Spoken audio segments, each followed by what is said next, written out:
So I am a driver of old vehicles. I learned how to work on them at a young age, and I can't see myself making car payments. So I seek out old cars, I fix them, and I drive them until they will no longer drive. Here is an example. This van here I got at 170,000 miles. It was actually in perfect condition. It has now around 315,000. It looked completely different when I first bought it.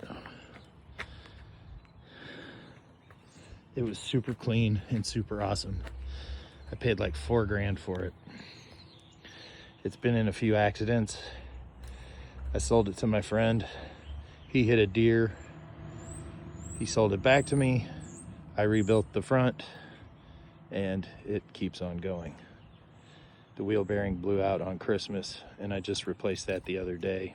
I was gonna make a video, but I was in a bah humbug kind of mood and did not. But that's where it was, and I still need 1 or 2 lug bolts for that wheel.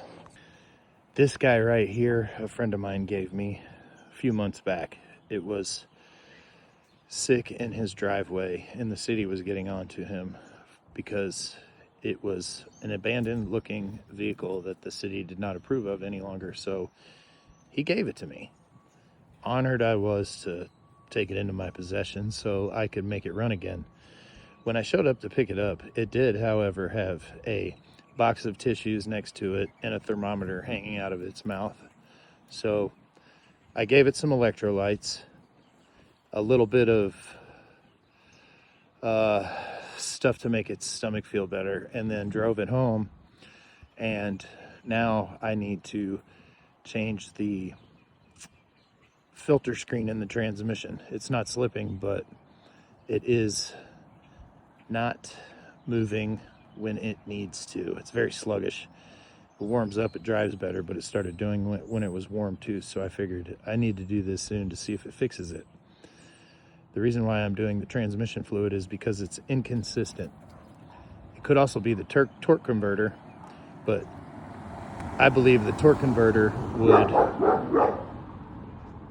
be more consistent with its sluggishness. So it works sometimes and it works doesn't. So we're going to start with the fluid because I think it's a fluid, but we're going to find out.